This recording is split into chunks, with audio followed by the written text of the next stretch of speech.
Right breaking చూస్తున్నాం. AP రాజధాని అమరావతి రెండవ దశ ల్యాండ్ పూలింగ్ ప్రక్రియ ఊపందుకుంటోంది. ఈ రోజు పల్నాడు జిల్లాలోని పెదకూరపాడు మండలం కర్లపూడి, లేమల్లె గ్రామాల్లో మున్సిపల్ అడ్మినిస్ట్రేషన్, పట్టణాభివృద్ధి మంత్రి నారాయణ ఈ ప్రక్రియను అధికారికంగా ప్రారంభించారు. స్థానిక ఎమ్మెల్యే భాష్యం ప్రవీణ్తో కలిసి నారాయణ రైతుల నుంచి అంగీకార పత్రాలు స్వీకరించారు. తమ వద్దకు వచ్చిన మంత్రి, ఎమ్మెల్యేలకు స్థానికులు ఘన స్వాగతం పలికారు. పూలమాలలు, శాలువాలతో స్వాగతించారు. తమ గ్రామాలను ఈ ప్రాజెక్టుకు ఎంపిక చేసినందుకు సీఎం చంద్రబాబుకి రైతులు ధన్యవాదాలు తెలిపారు.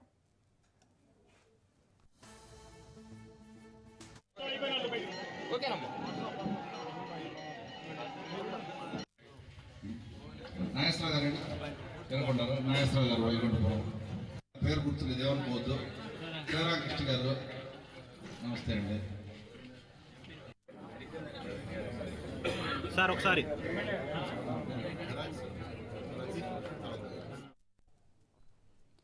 ఏపీ రాజధాని అమరావతి రెండో దశ ల్యాండ్ పూలింగ్ ప్రక్రియ ఊపందుకుంటోంది. ఈ రోజు పల్నాడు జిల్లాలోని పెదకూరపాడు మండలం కర్లపూడి, లేమల్లె గ్రామాల్లో మున్సిపల్ అడ్మినిస్ట్రేషన్, పట్టణాభివృద్ధి మంత్రి నారాయణ ఈ ప్రక్రియను అధికారికంగా ప్రారంభించారు. స్థానిక ఎమ్మెల్యే భాష్యం ప్రవీణ్తో కలిసి నారాయణ రైతుల నుంచి అంగీకార పత్రాలు స్వీకరించారు. తమ వద్దకు వచ్చిన మంత్రి, ఎమ్మెల్యేలకు స్థానికులు ఘన స్వాగతం పలికారు. పూలమాలలు, శాలువాలతో స్వాగతించారు. తమ గ్రామాలను ఈ ప్రాజెక్టుకు ఎంపిక చేసినందుకు సీఎం చంద్రబాబుకి రైతులు ధన్యవాదాలు తెలిపారు.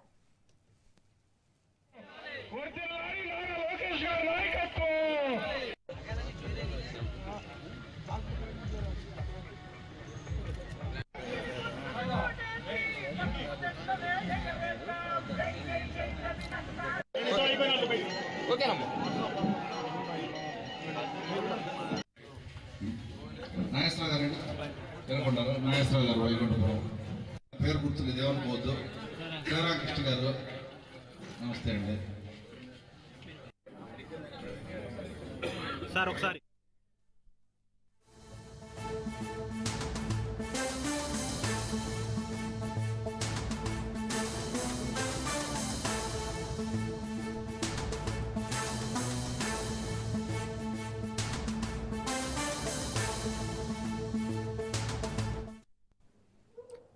కార్పొరేషన్లలో ట్రాన్స్జెండర్లకు కోఆప్షన్ మెంబర్లుగా అవకాశం కల్పించేందుకు చర్యలు తీసుకుంటామని ముఖ్యమంత్రి రేవంత్ రెడ్డి చెప్పారు. సమాజంలో తమకు జరుగుతున్న అన్యాయాలను స్థానిక సంస్థల ముందు ఉంచే అవకాశాన్ని ట్రాన్స్జెండర్లకు కల్పిస్తామని సీఎం రేవంత్ తెలిపారు. కాంగ్రెస్ ప్రభుత్వం వృద్ధులు, వికలాంగులు, థర్డ్ జెండర్లకు అండగా ఉంటుందని రేవంత్ స్పష్టం చేశారు.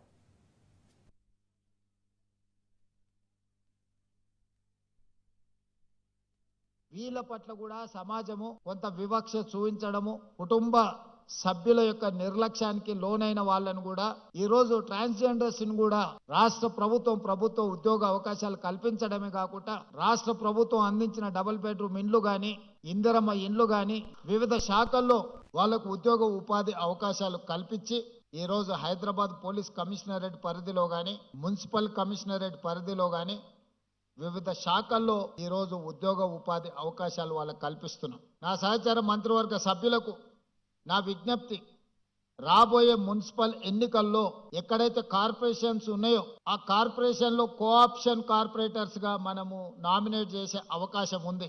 అందులో ప్రతి కార్పొరేషన్ లో ఒక ట్రాన్స్జెండర్ కి కార్పొరేటర్ గా నామినేట్ చేస్తే వాళ్ళ ప్రాతినిధ్యం కూడా చట్టసభలలో అవకాశం ఉంటుంది. భవిష్యత్తులో వాళ్ళ సమస్యల గురించి మనం మాట్లాడడం కాదు, వాళ్ళ సమస్యల గురించి వాళ్ళే మాట్లాడే ఒక హక్కు వాళ్ళకు వస్తుంది. కనీసం ఒక్కరినన్నా ఈ థర్డ్ జెండర్ వాళ్ళను మనం కార్పొరేటర్లుగా నామినేట్ చేసి అక్కడికి పంపిస్తే, ఈరోజు మైనారిటీ కోటాలో మైనారిటీస్ని మనం కోఆప్షన్ తీసుకుంటున్నాం. ట్రాన్స్జెండర్స్ని కూడా మనము కోఆప్షన్ మెంబర్స్గా ఈ కార్పొరేషన్లో పంపిస్తే వాళ్ళు వాళ్ళ సమస్యల మీద మాట్లాడుకోవడమే కాకుండా మాకు కూడా ఈ సమాజంలో మేము భాగస్వాములము, ఈ సమాజంలో ఆడవాళ్లతో మగవాళ్లతో సమానంగా మాకు అవకాశాలు ఉన్నాయి. ఈ ప్రభుత్వం మమ్మల్ని కూడా మానవత్వంతో చూస్తుంది, మమ్మల్ని మనుషులుగా గుర్తిస్తుంది. ఈ ప్రభుత్వం మాకు అండగా నిలబడ్డదని వాళ్ళు కూడా భావించే అవకాశం ఉంటుంది. కాబట్టి రేపటి మున్సిపల్ ఎన్నికలలో వాళ్ళని కోఆప్షన్ మెంబర్లుగా మున్సిపల్ కార్పొరేషన్లలో మనము కోఆప్ట్ చేసుకుంటే బాగుంటుంది. ఇది నా ఆలోచన.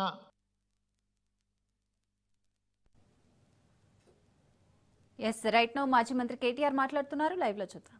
ఒకటి మాత్రం వాస్తవం, ఈరోజు మహబూబ్ నగర్ పట్టణంలో అక్కడి నుంచి ఇక్కడ దాకా వస్తా ఉంటే శ్రీనివాస్ గౌడ్ గారు పక్క నుంచి చెప్తా ఉన్నారు, అన్నా చూడండి ఇగో ఇది మనం కట్టించిన మెడికల్ కాలేజ్, అన్నా చూడండి కేసీఆర్ గారు కట్టించిన ఆసుపత్రి, అన్నా చూడండి ఇగో మనం కట్టించిన ఫలానా కమ్యూనిటీ హాల్ అని చెప్పి అక్కడి నుంచి ఇక్కడ దాకా బ్రహ్మాండంగా అన్ని వివరిస్తూ వస్తా ఉన్నాడు. జంక్షన్ల అభివృద్ధి గాని, రహదారుల విస్తరణ గాని, ఫ్లైఓవర్లు గాని, అదే విధంగా పట్టణంలో వీధి వ్యాపారుల కోసం కట్టిన స్ట్రీట్ వెండింగ్ జోన్లు గాని, ఇవన్నీ ఒక్కొక్కటిగా చూపెడుతూ ఎట్లా అయితే ఒక సొంత ఇల్లు కట్టుకుంటే ఎంత పద్ధతిగా కట్టుకుంటారో అంత పద్ధతిగా శ్రీనివాస్ గౌడ్ గారు ఒక్కొక్కటి చూపెడతా ఉంటే కడుపు నిండినట్టు అయింది. ఎందుకంటే గతంలో నేను మున్సిపల్ మంత్రిగా పనిచేసిన 2014 ముందు మహబూబ్ నగర్ పట్టణం ఎట్లుండే ఇవాళ ఎట్లా ఉన్నది చూసిన మీ అందరికి తెలుసు. ఒక మహబూబ్ నగరే కాదు, నారాయణపేట చూడండి, అట్లాగే వనపర్తి చూడండి, నాగర్ కర్నూలు చూడండి, ఈ జిల్లాలోని ఏ పట్టణమే చూడండి, గద్వాల్ చూడండి, ఏ పట్టణమే చూడండి, 14 ముందు ఎట్లుండే తెలంగాణ రాకముందు ఇవాళ ఎట్లా ఉన్నదో ఒక్కసారి జాగ్రత్తగా గమనించండి. కేసీఆర్ గారి నాయకత్వంలో 1, 2 కాదు, అన్ని పట్టణాలు అభివృద్ధి చేసుకున్నాం, అన్ని పల్లెలు అభివృద్ధి చేసుకున్నాం. పల్లె ప్రగతి, పట్టణ ప్రగతి అనే కార్యక్రమాల కింద పల్లెలు పట్టణాలు అనే తేడా లేకుండా బ్రహ్మాండమైన అభివృద్ధిని చూసుకున్నాం.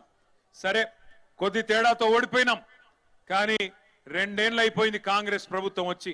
ఎక్కడేసిన గొంగలి అక్కడనే అన్నట్టు ఒక్క పని కూడా కొత్తగా చేసింది లేదు. పల్లెల్లో కేసీఆర్ గారి నాయకత్వంలో ట్రాక్టర్లు పెట్టి, ట్యాంకర్లు పెట్టి, చెట్లు పెట్టి, ఇంటింటికి నల్లా పెట్టి, ప్రతి గల్లీలో వీధిల్లో స్ట్రీట్ లైట్లు పెట్టి, వైకుంఠ ధామాలు కట్టి, డంపింగ్ యార్డులు పెట్టి, పల్లె ప్రకృతి వనాలు కట్టి అద్భుతమైన అభివృద్ధిని కేసీఆర్ గారు చూపెడితే ఈ 2 ఏళ్లలో ట్యాంకర్లో నీళ్లు లేవు, ట్రాక్టర్లో డీజిల్ లేదు, కనీసం పైన పెట్టిన బుగ్గలు అవి కూడా వెలుగుతలేవు. ఇది వాస్తవం, మీకు తెలుసు. అందుకే మొన్న జరిగిన సర్పంచ్ ఎన్నికల్లో 40% సీట్లను ప్రజలు 2 ఏళ్లు తిరగకుండానే మనకిచ్చినారు. అంటే పాలమూరులో మార్పు మొదలైంది. దానికి మొన్న మీరు చూసింది కేవలం శాంపుల్ మాత్రమే. రేపు మున్సిపల్ ఎన్నికల్లో కూడా మీకు కనబడుతుంది, తప్పకుండా కనబడుతుంది. ఎందుకంటే ప్రజలు అసంతృప్తిగా ఉన్నారు. ఎన్ని అబద్ధపు మాటలు చెప్పి, అడ్డగోలు హామీలు ఇచ్చి, నేను మీ పాలమూరు బిడ్డను, నన్ను ముఖ్యమంత్రి చేయండి అని చెప్పి డైలాగులు కొట్టి, సెంటిమెంట్ పెట్టి ఇవాళ 6 గ్యారంటీలు, 420 హామీలు ఇచ్చి గద్దెనెక్కింది కాంగ్రెస్ ప్రభుత్వం. కొలువు తీరిండు రేవంత్ రెడ్డి. 2 ఏళ్ళు అయిపోయింది. 100 రోజుల్లోనే 100 రోజుల్లో 6 గ్యారంటీలు అమలు చేస్తామన్నారు. మరి 2 ఏళ్ళు అయింది, ఒక్క హామీ అమలైందా సరిగ్గా ఒక్కసారి గుర్తు చేసుకోండి. కొత్తవి అమలు చేయడం దేవుడు అరుగు, ఉన్నవి కూడా ఊడగొట్టినారు. కేసీఆర్ కిట్టు, కేసీఆర్ గారు ఉన్నప్పుడు ఒక ఆడబిడ్డ ప్రసూతి అయితే ఇంటికాడ బండెక్కించుకొని దవాఖానా తీసుకుపోయి మళ్ళీ బిడ్డ పుట్టినాక ఇంటికాడ దించిన సంస్కారవంతమైన ప్రభుత్వం.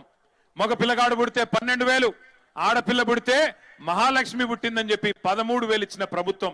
ఇలా ఉన్నదా కేసీఆర్ కిట్టు? అది కూడా పోయింది. బతుకమ్మ పండుగ వస్తే కేసీఆర్ గారు ఆనాడు ఆడబిడ్డకు ఒక కానుక పెట్టేది, బతుకమ్మ చీర పంపేది. ఇలా వస్తున్నదా బతుకమ్మ చీర? రంజాన్ పండుగ వస్తే రంజాన్ తోఫా ఇచ్చేది. आज मिल रहा आपको रमजान तोहफा नहीं. క్రిస్మస్ కొస్తే క్రిస్మస్ పండుగకు క్రైస్తవులకు అందరికీ క్రిస్మస్ కానుక ఇచ్చేది. ఇలా వస్తున్నదా? అది కూడా లేదు. కొత్తయి దేవుడెరుగు కొత్త పథకాలు ఉన్నాయి, ఊడగొట్టినారు. నెలకు 2,000 రూపాయలు కేసీఆర్ గారు పెన్షన్ ఇచ్చేది 46 లక్షల మందికి. రేవంత్ రెడ్డి ఏమన్నాడు? కేసీఆర్ గారు ఒక ముసలమ్మకో ముసలయ్యకో ఇద్దర్ల ఇంట్లో ఒకరికే ఇస్తున్నాడు, నాకు అవకాశం ఇవ్వండి, పాలమూరు బిడ్డను నేను ఇద్దరికి ఇస్తా, ఇంట్లో ముసలమ్మకు ముసలయ్యకు ఇద్దరికి ఇస్తా. ఆయన 2,000 ఇస్తే నేను 4,000 ఇస్తా అన్నాడు. అది కూడా 100 రోజుల్లో ఇస్తా అన్నాడు. ఇచ్చిండా? మరి 25 నెలలు అయిపోయింది, 100 రోజులు గంగలో పోయింది. ఆ 2,000 తప్ప 4,000 లేదు. ఆ 2,000 కూడా 2 నెలలే కొట్టిండు. ముసలోళ్ళ నోట్ల కూడా మన్ను కొట్టిండు రేవంత్ రెడ్డి. రైతులను ముంచిండు. రేవంత్ రెడ్డి గారు ఎప్పుడు చెప్తా ఉంటాడు, పండబెట్టి తొక్కుతా అంటాడు. నిజంగానే పండబెట్టిండు, వ్యవసాయాన్ని పండబెట్టిండు, రైతాంగాన్ని తొక్కిండు. రైతు బంధు కేసీఆర్ గారు 2 పంటలకు ఇస్తే నేను 3 పంటలకు ఇస్తా అన్నాడు. నాటేసే టైంకు కేసీఆర్ గారు ఉన్నప్పుడు రైతు బంధు పడేది. ఒకసారి కాదు, 2 సార్లు కాదు, 11 సార్లు 70 లక్షల మంది రైతుల ఖాతాల్లో 73,000 కోట్ల రూపాయలు జమ చేసిన నాయకుడు ఎవరు? కేసీఆర్ గారు. కానీ ఈ మొనగాడు ఎన్ని మాటలు చెప్పిండు ఆ రోజు? 2 పంటలకు ఇస్తారా, 3 పంటలకు ఇయ్యాల రైతు బంధు అన్నాడు. 2 పంటలకేనా, 3వ పంటకి ఇయ్యవా అని నిలదీసిండు. 10,000 15,000 ఇస్తా అన్నాడు. ముష్టేసినట్టు 10,000 ఇస్తావా, మా సోనియమ్మ మీద ఒట్టు 15,000 ఇస్తా అన్నాడు. మరి అలా సోనియమ్మ మీద ఒట్టేసినావు కదా, ఇచ్చినవా 15,000? వచ్చినాయా? భూ యజమానులకే ఇస్తున్నాడు ముఖ్యమంత్రి కేసీఆర్. నేను కౌలుదారులకు కూడా ఇస్తా అన్నాడు. పట్టించుకుంటున్నాడు మళ్ళీ అలా కౌలు రైతులను? రైతు కూలీలకు నెలకు 1000 రూపాయలు ఇస్తా అన్నాడు. రాహుల్ గాంధీ మీద ఒట్టన్నాడు. ఇస్తున్నాడా? పడుతున్నాయా రైతు కూలీలకు? ఆలోచించండి ఎన్ని అబద్ధాలు. కేసీఆర్ గారు కళ్యాణ లక్ష్మి షాదీ ముబారక్ పేరు మీద 1,00,000 రూపాయలు ఇచ్చి 15 లక్షల మందికి పెళ్లి చేస్తే నేను తులం బంగారం ఇస్తా. ఆయన ఇచ్చే పైసలు మరి లగ్గమైపోయినాక 6 నెలలకు వస్తున్నాయి, నేను మీరు పత్రిక పెట్టుకోగానే ఇస్తా అన్నాడు. తులం బంగారం ఇంటికే పంపుతా అన్నాడు. వస్తుందా తులం బంగారం? మేము ఆ రోజే చెప్పినాం ప్రజలకి, వీళ్ళు కాంగ్రెస్ వాళ్ళు నమ్మదగ్గ మనుషులు కాదు, బంగారం ఇచ్చే మనుషులు కాదు, పుస్తల తాడెత్తుకపోయే బ్యాచ్ వీళ్ళని చెప్పినాం. నమ్మలేదు, మమ్మల్ని నమ్మలే, వాళ్ళని నమ్మినరు. ఇవాళ ఏమైందో మీకు గనపడుతున్నది. పాలమూరు బిడ్డ అన్నాడు. ఏమై మరి పాలమూరు బిడ్డకు బంగారం దొరకలేదా? బంగారు దుకాణాలు కనబడతలేవా? బంగారు దుకాణంలో ముఖ్యమంత్రికి ఆయన మాటకు విలువ లేదా? ఎందుకు ఇస్తలేవు మరి తులం బంగారం? ఎప్పుడు ఇస్తావు? ఇంకా ఈ మోగోడు అంట, ఈ సిపాయి ఏది తులం బంగారం ఇస్తా అని ఇప్పటిదాకా కనీసం కళ్యాణ లక్ష్మి కూడా చక్కగా ఇయ్యనోడంట. ఇలా ఆడబిడ్డలందరినీ 1,00,000 మంది ఆడబిడ్డల్ని కోటీశ్వరులు చేస్తాడంట.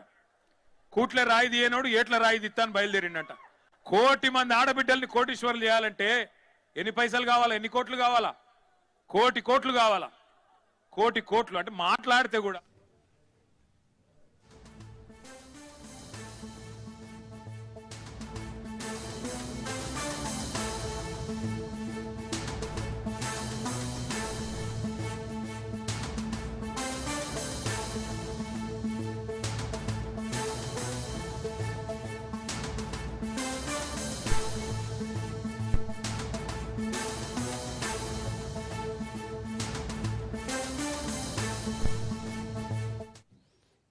రైట్, బ్రేకింగ్ చూస్తున్నాం. మేడ్చల్ జిల్లా కీసర పరిధిలోని బండ్లగూడలో భర్త ఇంటి ముందు భార్య ధర్నాకు దిగింది. తన భర్త తనను మోసం చేశాడని, తనకు న్యాయం చేయాలంటూ డిమాండ్ చేసింది. ఖమ్మం జిల్లా వాసులు సాయి చరణ్, శిల్ప దంపతులకు 15 సంవత్సరాల క్రితం పెళ్లి జరిగింది. వారిద్దరికి 2 పిల్లలున్నారు. 5 సంవత్సరాల నుంచి తనను వదిలేసి కనిపించకుండా తిరుగుతున్నాడని భార్య ఆవేదన వ్యక్తం చేసింది. భర్త ఎక్కడ ఉన్నాడో తెలుసుకున్న భార్య తన ఇంటి ముందు ధర్నాకు దిగింది. పోలీసులకు చెప్పినా పెద్దగా పట్టించుకోవడం లేదని ఆవేదన వ్యక్తం చేసింది. ఇప్పటికైనా అధికారులు తనకు న్యాయం చేయాలంటూ డిమాండ్ చేసింది.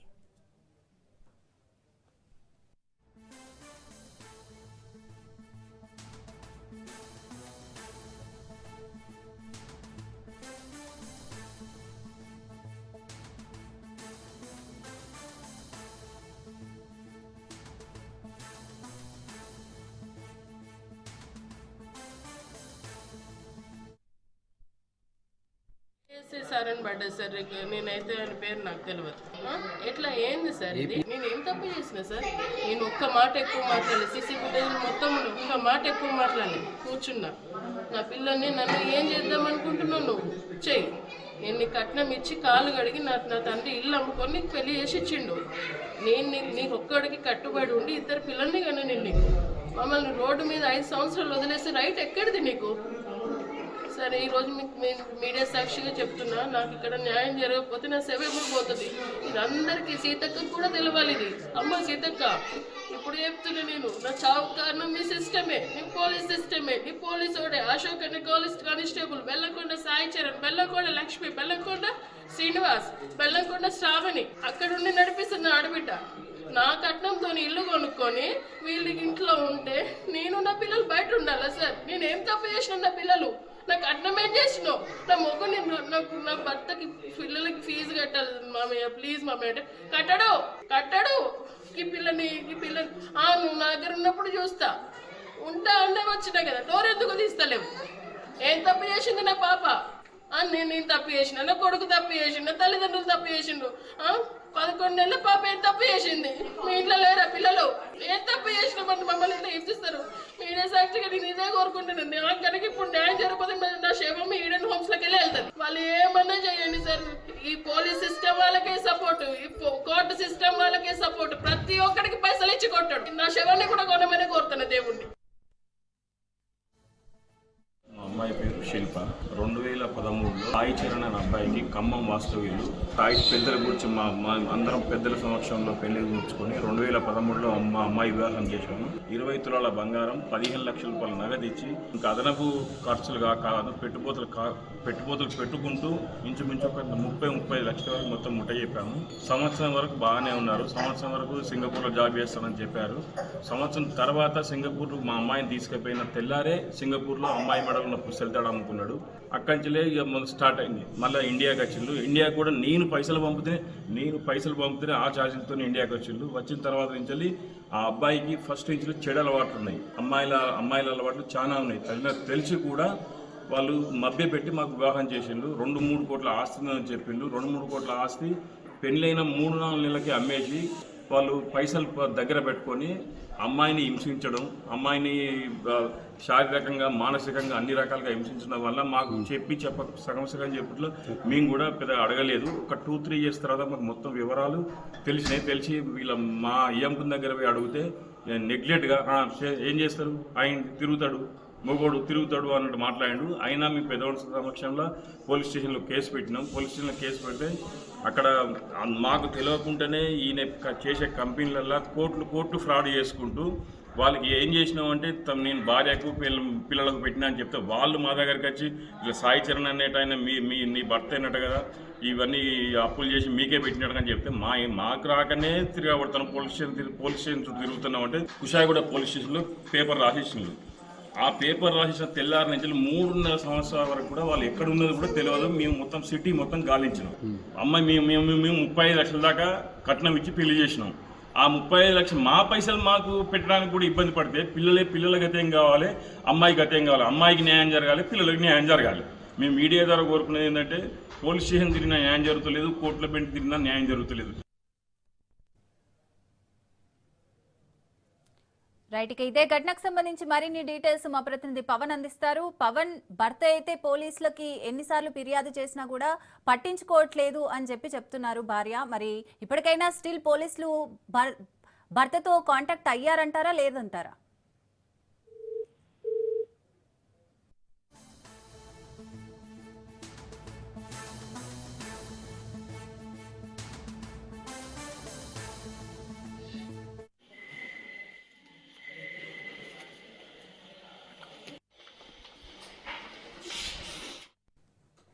మేడ్చల్ జిల్లా కీసరపర్తిలోని బండ్లగూడలో భర్త ఇంటి ముందు భార్య ధర్నాకు దిగింది. తన భర్త తనను మోసం చేశాడని, తనకు న్యాయం చేయాలంటూ డిమాండ్ చేసింది. ఖమ్మం జిల్లా వాసులు సాయి చరణ్, శిల్ప దంపతులకు 15 సంవత్సరాల క్రితం పెళ్లి జరిగింది. వారిద్దరికి 2 పిల్లలున్నారు. 5 సంవత్సరాల నుంచి తనను వదిలేసి కనిపించకుండా తిరుగుతున్నాడని భార్య ఆవేదన వ్యక్తం చేసింది. భర్త ఎక్కడ ఉన్నాడో తెలుసుకున్న భార్య తన ఇంటి ముందు ధర్నాకు దిగింది. పోలీసులకు చెప్పినా పెద్దగా పట్టించుకోవడం లేదని ఆవేదన వ్యక్తం చేసింది. ఇప్పటికైనా అధికారులు తనకు న్యాయం చేయాలంటూ డిమాండ్ చేసింది.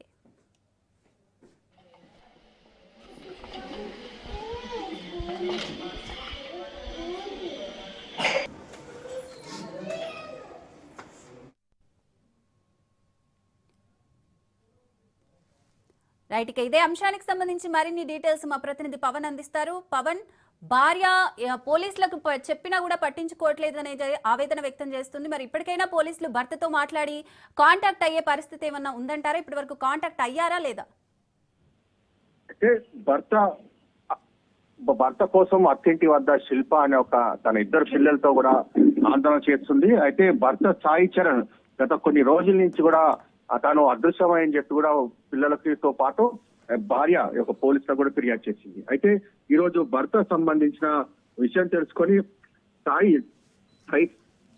చరణ్ అక్కడనే ఉన్నాడని చెప్పి కూడా కీసరలోని గట్కేసర్ ప్రాంతంలో పూర్తిగా దీనికి సంబంధించి భర్త కోసం పడిగాపు కూడా కాస్తున్న పరిస్థితి కూడా చూస్తున్నాము. ఎందుకంటే ఇది కీసర పోలీస్ స్టేషన్ పరిధిలోని బండ్లగూడలో ఒక భర్త వేరే కాపురం పెట్టాడని చెప్పి తెలిసి మొదటి భార్య ఖమ్మం జిల్లా వాస్తవ్యులైన శిల్ప పెళ్ళై 15 సంవత్సరాలు అయింది. వీరికి 2 పిల్లలు ఉన్నారు. 5 సంవత్సరాల నుంచి ఆ యొక్క భార్యను వదిలేసి కనిపించకుండా తిరుగుతున్నాడు. అయితే భర్త ఆచూకీ తెలిసి బండ్లగూడలోని ఇంటి వద్దకు వెళ్లి ఆందోళన చేపట్టింది. తనకు న్యాయం చేయాలని చెప్పి పోలీసులకు కూడా ఫిర్యాదు చేసింది.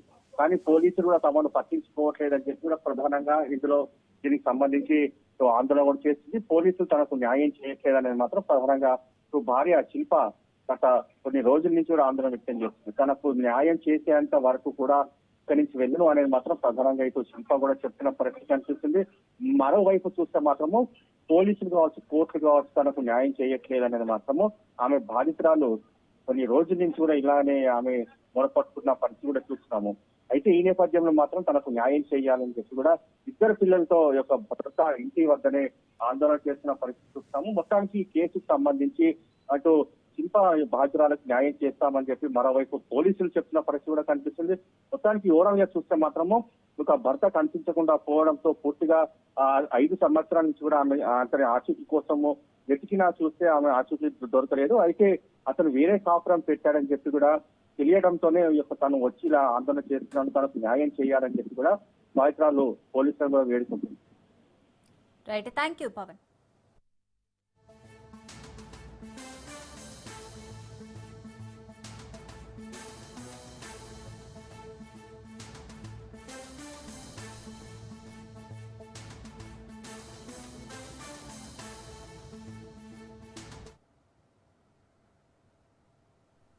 ఏపీలో పలువురు ఐఏఎస్ అధికారులు బదిలీ అయ్యారు. పలు జిల్లాలకు జాయింట్ కలెక్టర్లను నియమించారు. మార్కాపురం జిల్లా జాయింట్ కలెక్టర్గా పి శ్రీనివాసులు, వైద్యారోగ్య కుటుంబ సంక్షేమ శాఖ joint secretary Ronanki Gopalakrishna, civil supplies director శ్రీవాసనుపూర్ అజయ్ కుమార్, ప్రకాశం జిల్లా joint collector Kalpana Kumari, Guntur municipal corporation commissioner Ashok, TUDA vice chairman Govindarao, Kadapa joint collector Nidhi Meena, Anantapur joint collector Vishnucharan నియమించారు.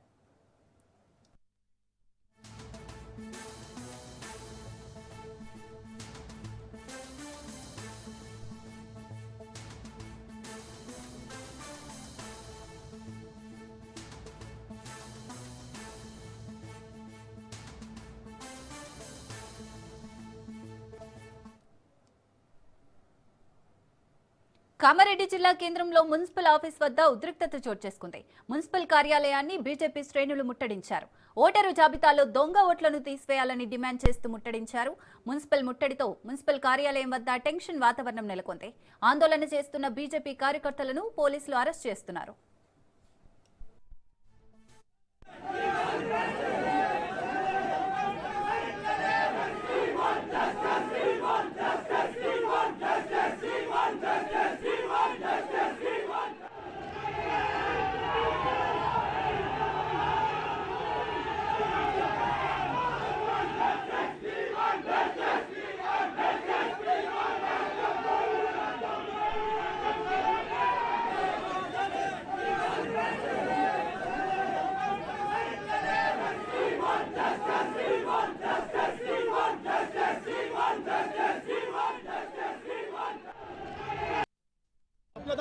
మేడం న్యాయంగా మాట్లాడితే కూడా అక్రమ అరెస్ట్ చేయండి, మీకు మాకు ఏదైనా సమాధానం చెప్పాలి కదా. వాళ్ళు వచ్చి బయటకు సమాధానం చెప్పండి కూడా చెప్తారు.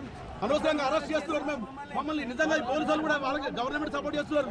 వాస్తవానికి ఆ తప్పుల తారక మొత్తం ఓటర్ల సంఖ్య బరాబర్ చేసిన తర్వాత సరైన ఓటర్ లిస్టును వాడి తీసి అప్పుడు ఎలక్షన్లకు పోవాలని మా కోరిక. మాకు ఎలక్షన్లు రద్దు కావాలని కాదు. నిజంగానే మా హెల్త్ బాగాలంటే కూడా విశ్వాసలేదు. అక్రమంగా అరెస్ట్ చేస్తున్నారు. ఎక్కడి తీసుకుపోతారు తెలియదు అన్న. దాహం అవుతుంది నిలుస్తలేరు. ఇల్లు అంత అవస్థ ఉన్నది. మొత్తం పోలీసు వాళ్ళంతా కూడా గవర్నమెంట్ కు తొత్తులుగా మారిపోయారని చెప్తున్నారు. గుంటూరులో వైసీపీ మాజీ మంత్రి అంబటి రాంబాబు ఆధ్వర్యంలో సంక్రాంతి పోటీలు అట్టహాసంగా జరిగాయి. ఈ పోటీలో మాజీ మంత్రి రోజా కూడా పాల్గొన్నారు. మహిళల ముగ్గుల పోటీలో విజేతలకు 1,50,000 రూపాయల చొప్పున బహుమతులు అందజేశారు. అనంతరం నిర్వహించిన కోడి పందాల బరిలోకి అంబటి రాంబాబు, రోజా కోడి పుంజులను దింపారు. ప్రతి ఏటా తాను సంక్రాంతి సంబరాలను నిర్వహిస్తున్నానని తెలిపారు. గతంలో సత్తెనపల్లిలో పోటీలను నిర్వహించానని అంబటి రాంబాబు చెప్పారు. రాంబాబు అంటే సంక్రాంతి, సంక్రాంతి అంటే రాంబాబు అంటూ రోజా సరదాగా కామెంట్ చేశారు. అంబటి రాంబాబును సంబరాల రాంబాబు అని కొంతమంది హేళన చేశారని, వారే ఇవాళ సంక్రాంతి సంబరాలకు వెళ్లి డాన్సులు వేస్తున్నారని తెలిపారు.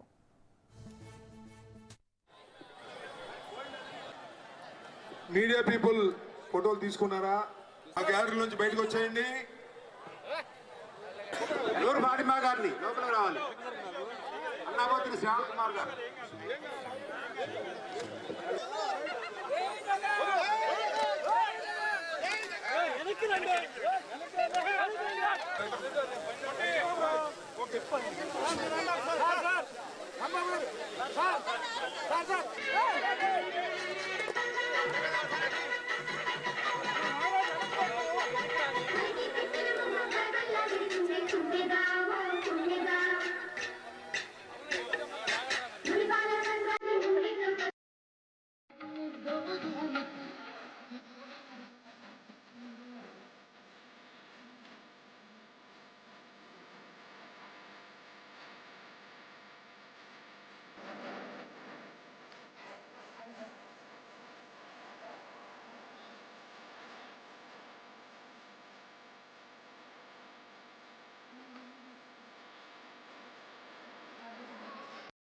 సంక్రాంతికి ఇలాంటి పోటీలు నిర్వహిస్తామని ఈ సందర్భంగా నేను చెప్పదలుచుకున్నాను. ప్రతి సంవత్సరం కూడా పెద్ద ఎత్తున ఇది ప్రారంభం కాబట్టి వెనక ముందు ఆడి ఉండొచ్చు, ఇన్ఫర్మేషన్ వెళ్ళి ఉండకపోవచ్చు, కానీ రాబోయే సంవత్సరాల్లో ఇంకా పెద్ద ఎత్తున ఇవాళ 676 మంది పాల్గొంటే రాబోయే కాలంలో వేల సంఖ్యలో పాల్గొనే విధంగా ఉత్సాహభరితంగా ఈ కార్యక్రమాన్ని నిర్వహించాలనేటువంటి తలంపుతో నేనున్నానని ఈ సందర్భంగా నేను మనవి చేస్తున్నా. ఇక్కడే కాదు, సత్తెనపల్లిలో ఉన్నప్పుడు కూడా గత 6 సంవత్సరాలు కూడా మేము ఇదే విధంగా నిర్వహించడం జరిగింది.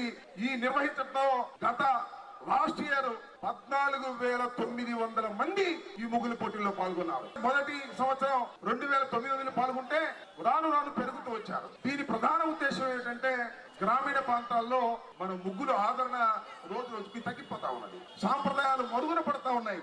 హరిదాసులు కానివ్వండి, కోడి పందాలు కానివ్వండి, కోడి పందాలు అంటే వాళ్ళు జోదం ఆడుతున్నారు కాదది, అది ఒక సాంప్రదాయం. సంక్రాంతికి కోడి పందాలు వేయటం అనేది సాంప్రదాయం, అది వాళ్ళ జోదంగా మారిపోయింది అనుకున్నది వేరే అంశం.